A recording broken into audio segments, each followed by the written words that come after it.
Hello again and welcome back. If you haven't been to my channel before, I'm Vickie and this is Vickie's Country Home. I live off-grid in northern Nevada and you'd never know it. We are a modern off-grid homestead. We live on 40 acres and I have goats and chickens, dogs and cats, and I'm hoping for some more, but not yet. I have too much going on. Today, because I'm off-grid, I usually have to find better ways of doing things that either reduce the amount of power or use it more wisely, or sometimes that don't use any electricity because that makes my husband happy. So I was talking to my friend the other day and we somehow got on the subject of yogurt. And I have made yogurt several times, and I do that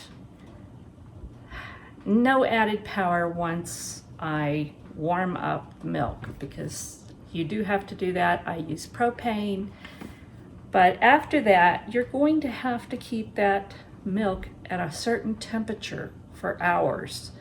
So I found a solution years ago, and I don't use it all the time, but it works really well. And this is called Yogotherm. Now, do it in English over here for most of us. It's been around a long time. I mean, I've seen people posting it's been around for 30 years or more. I don't really know, but it's very simple. What you have is a plastic bucket. Now you take this lid off, which is plastic, and you take this lid off, which is styrofoam, and you have the bottom matching plastic and styrofoam, kind of like a little cooler. And then you've got a little bucket. This is where your yogurt's gonna go. And again, it's so simple, it's not even funny. It's just a plastic bucket that fits in a cooler. So, this is not a difficult process at all. You have to be patient because it requires time. So, today we're gonna make some yogurt, and you can make this using a slow cooker or your oven or Excalibur dehydrator, different ways, or you could buy a little electric yogurt maker. We're gonna use Yogotherm. Again, this is really a simple process. I have half a gallon of whole milk, and you don't want ultra pasteurized or UHT or whatever it says. You can use raw, but this is pasteurized and whole milk. You can use low fat. I don't do low fat. I'm gonna pour just some of this in this container, mostly to do some mixing.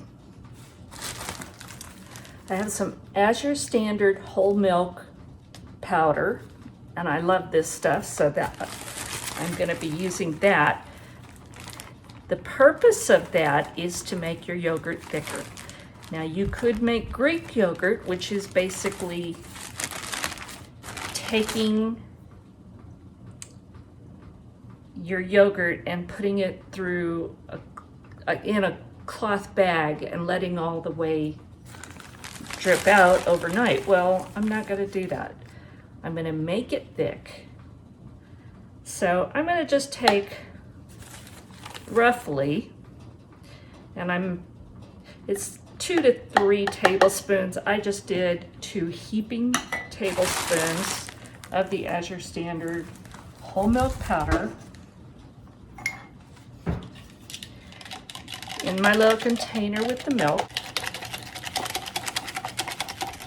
And this milk is cold right out of the refrigerator.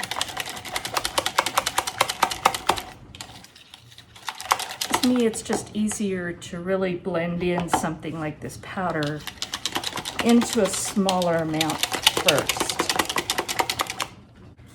And then I'm going to pour that into my pot.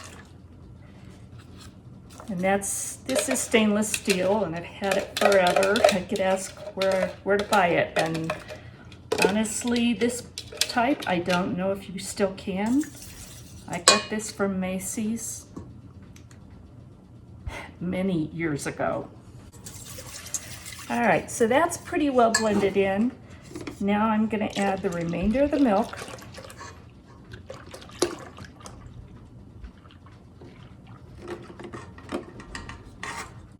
You do need a thermometer for this. I have a candy thermometer, but I also have one of these instant read, and I'll double check it. We're looking between 180 and 185 degrees temperature. All right, so I just got this over about a medium heat, and I'm gonna watch it and stir it to make sure it doesn't scorch. But we're looking for 180 to 185 degrees for this. Now, I'm at high altitude, so there is a conversion. For us, instead of 212, water boils at 203 degrees. So I won't get all the way up to 180. But we need to get it warm enough, and then it has to cool off. So I'll bring you back when we're up to temperature.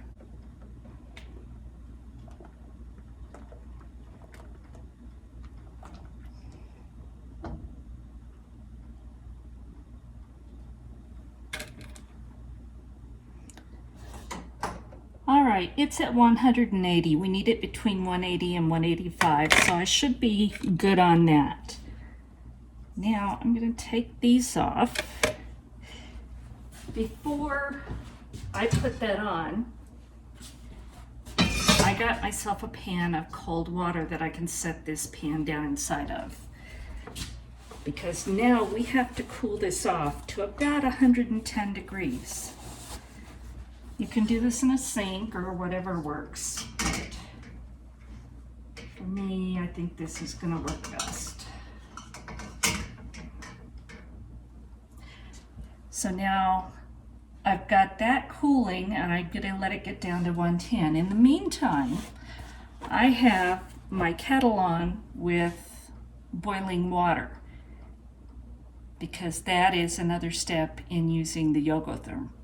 So I'm going to let this cool off, and then we'll come back. I'm just about down to 110.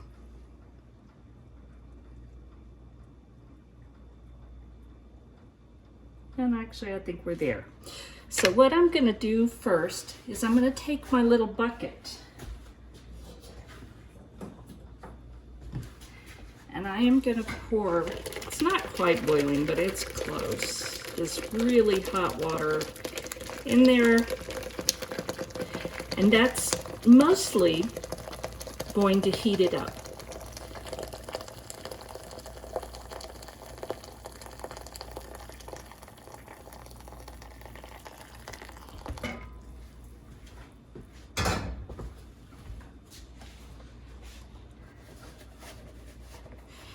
Now I'm going to go dump that out.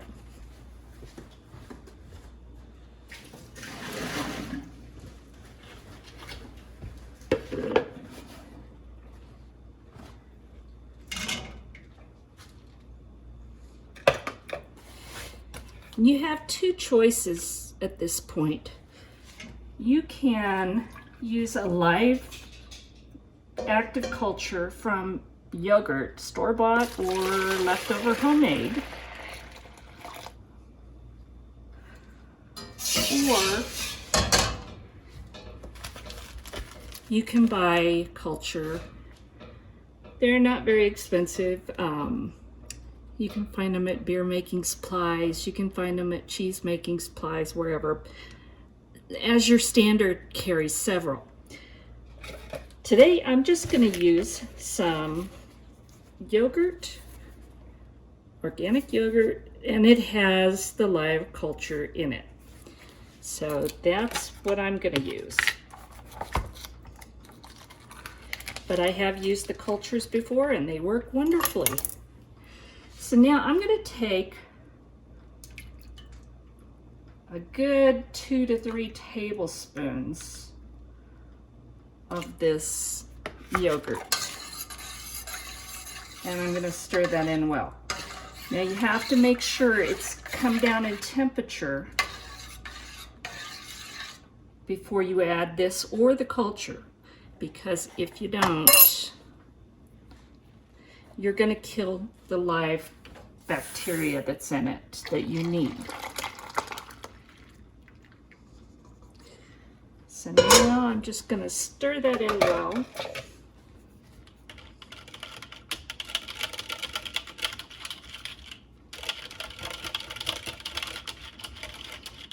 Again, you can add the yogurt at this time, or you can add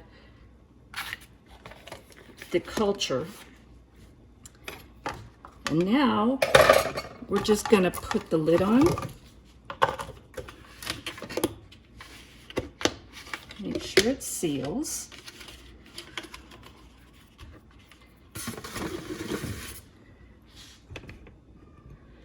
And here's our Yogotherm cooler, heater, whatever.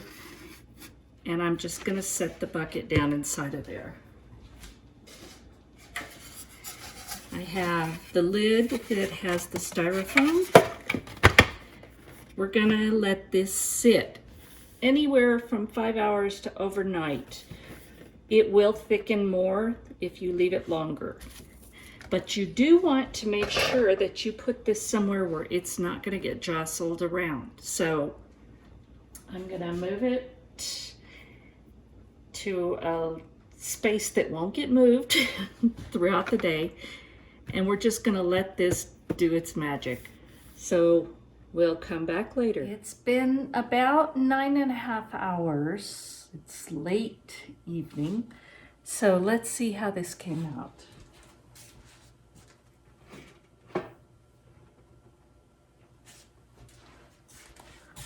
I have left this undisturbed all day. So let's see if we have yogurt.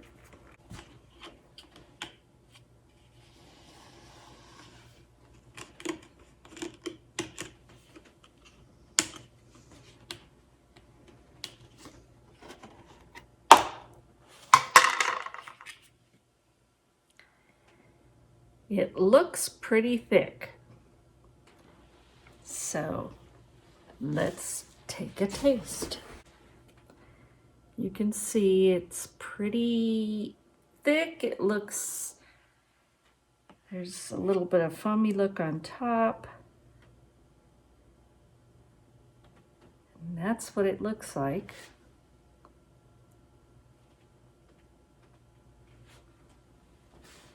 And it tastes like yogurt. It's thick, it's creamy. I'm gonna put this in smaller containers and put it in the refrigerator. This will probably last a couple weeks. If you want to make another batch, then you save a few tablespoons and use it to inoculate your next batch. Again, you can do this other ways. You can do this in a very, very, very low heat oven, in a next caliber dehydrator, in a yogurt maker. Even there's ways to do it in a slow cooker.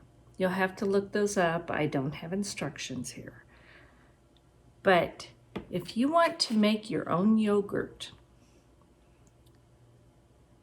without any additives, just pure, healthy, probiotic yogurt, you can do this.